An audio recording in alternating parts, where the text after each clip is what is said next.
बिहार में तेजस्वी यादव और सम्राट चौधरी के बीच इस वक्त सियासी तलवार खिंच गई है। तेजस्वी यादव आज पटना में सरकार के खिलाफ बड़ा मार्च निकालने की तैयारी में है। सम्राट चौधरी भी एक्शन मोड में है। बीपीएससी ने चौथे फेज की विद्यालय अध्यापक भर्ती परीक्षा यानी कि टीआरई टीचर्स रिक्रूटमेंट एग्जाम 4.0 यानी कि चौथा एग्जाम है, इसकी घोषणा कर दी, जिसको लेकर बीपीएससी के एक्चुअली ये टीआरई के जो स्टूडेंट हैं वो प्रोटेस्ट कर रहे थे।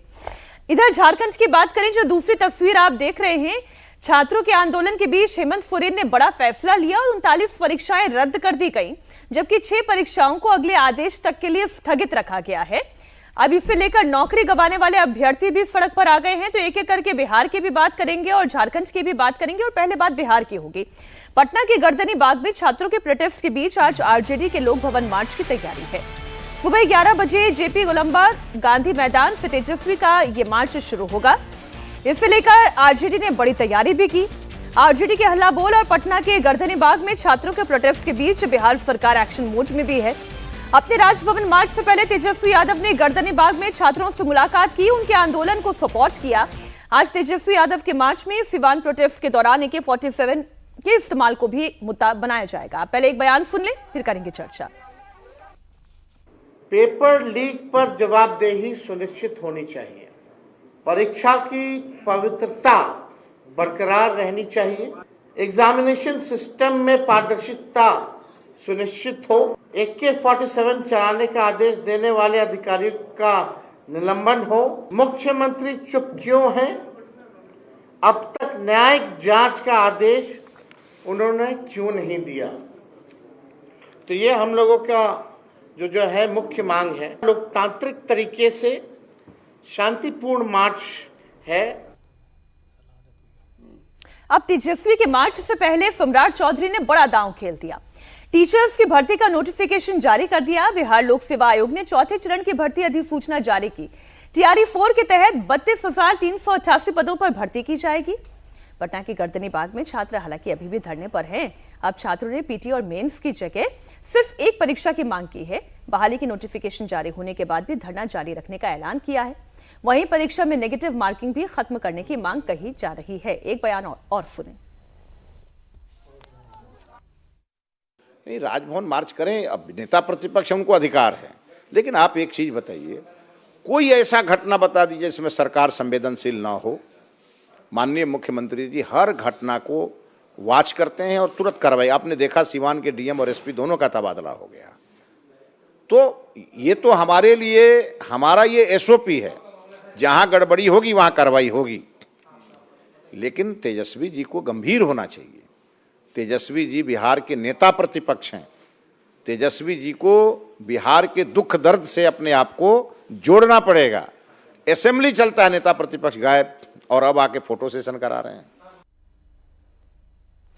बात तो शिक्षा मंत्री ठीक कह रहे हैं अजीत जी कि पहले तेजस्वी यादव को मार्च निकाल लेना चाहिए था। पप्पू यादव ने भी धरना देने में शायद थोड़ी देर कर दी, क्योंकि सम्राट चौधरी ने तो तेजस्वी यादव के हाथ से मौका छीन लिया। मांग ये थी कि चौथी परीक्षा की डेट निकाली जाए। डेट आ चुकी है, 1 सितंबर उसकी तारीख है एंट्री फॉर्म भरने की, और 30 सितंबर आखिरी तारीख है। देखिए, ये अभी आप जा रहे हैं मार्च करने, चलिए हम ये भी नहीं कह सकते हैं कि देर आए दुरुस्त आए। अब ये सारे मामले जब निपट चुके हैं, जब सारे मामलों पर सरकार की कार्रवाई हो चुकी है, गर्दनी बाग में छात्रों की मांग है वो बिल्कुल डिफरेंट है। जिस मांग को लेकर के जा रहे हैं, छात्रों की मांग से इनका कोई लेना देना नहीं है। इस बात को ऐसे समझिए कि जब 20 जुलाई को दिल्ली में प्रदर्शन हुआ और उसका पटना में भी उसका असर दिखा, पटना में, सिवान में, नालंदा, मोतिहारी, सब जगह छात्र उतरे तब सड़क पर। तब तेजस्वी यादव नहीं थे, न बिहार में थे न देश में थे, वो देश के बाहर थे। विधानसभा का सत्र चल रहा था, मानसून सत्र, उस पूरे सत्र में वो गायब रह गए ही नहीं। उस सत्र में ये भी पहली बार हुआ कि नेता प्रतिपक्ष सत्र में जाए ही नहीं। अब जो ये उतरे हैं, इसका तात्कालिक कारण समझिए, इसका कारण प्रशांत किशोर है। प्रशांत किशोर जब से बांकीपुर चुनाव जीते हैं और उन्होंने शपथ ली है, तेजस्वी यादव को यह चिंता हो गई है कि अपोजिशन का स्पेस भी जा रहा है।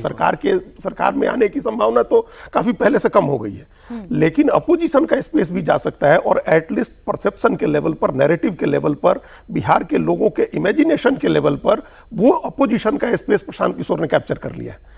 प्रशांत किशोर छात्रों के साथ खड़े रहे थे। जब बीपीएससी की परीक्षा को रद्द कराने की बात हुई थी तो प्रशांत किशोर गांधी मैदान में धरने पर बैठे थे, अरेस्ट होकर के गए थे और एक मोरल स्टैंड लिया था कि हम जमानत नहीं लेंगे, बिना शर्त हमको छोड़ना है तो छोड़िए। उस समय भी तेजस्वी यादव नहीं थे। तो गर्दनी बाग में भी जाकर के जब सारे छात्र खड़े हुए थे और जो कोचिंग वाले खड़े हुए थे तब भी तेजस्वी यादव नहीं थे। तेजस्वी यादव का ये एक तो प्रशांत किशोर का डर और दूसरा ये एक इस मामले में आकर के श्रेय ले लेना, किसी भी समय थोड़ा बहुत भी क्रेडिट मिल जाए आप उसके लिए आए हैं।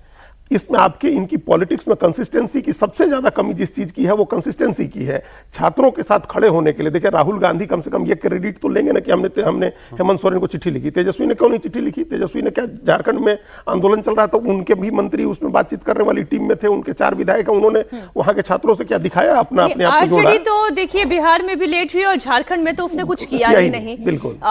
पप्पू यादव कांग्रेस पार्टी के नेता अगर आप काउंट करें तो वो भी देरी से जगे जब तक मामला सुलझने को आ गया।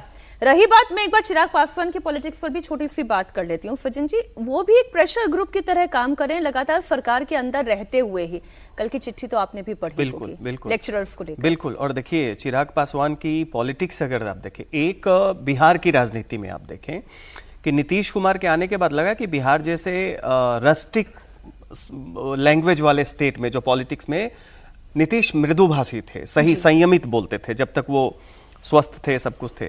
चिराग का भी देखिएगा कि भाषा शैली जो उनकी है वो बहुत ही संयमित है। दूसरी बात, एनडीए के घटक रहने के बावजूद आप देखेंगे कि कई बार वो इंटरनली अपना एक ऑटोनमस लाइन लेते हैं, खुल के विरोध नहीं करते हैं, लेकिन वो चीज करते हैं जिसमें ये न लगे पासवान है लेकिन तिवारी के लिए भी बोलते हैं निश्चित तौर पे। और ये रामविलास पासवान की भी शक्ति थी कि वो केवल एक जाति मात्र से, वो तो उनका कोर था, लेकिन वो बाकी समाज को भी अपील करते थे, चुभते नहीं थे। ये चिराग, और कल जो उन्होंने चिट्ठी लिखी है उसमें निश्चित तौर पर अभी वो ये देख रहे हैं कि छात्रों का जो सेंटिमेंट है वो अक्रॉस द पॉलिटिकल स्पेक्ट्रम अभी आहत है, उसका एक उसकी तलखी है, तो उसको भी वो कहीं ना कहीं साध रहे हैं। और वैसी स्थिति में देखिए बिहार की बदहाली आप इससे समझिए कि शिक्षा के मामले में सम्राट चौधरी, तेजस्वी यादव मतलब मुख्यमंत्री और नेता, इनकी अपनी शिक्षा की जो पृष्ठभूमि है, बैकग्राउंड है, छात्रों के नजर में वो भी है। तो वैसी स्थिति में अगर आप कोई एक पोजीशन नहीं लेते हैं जो चिराग पासवान ने लिया,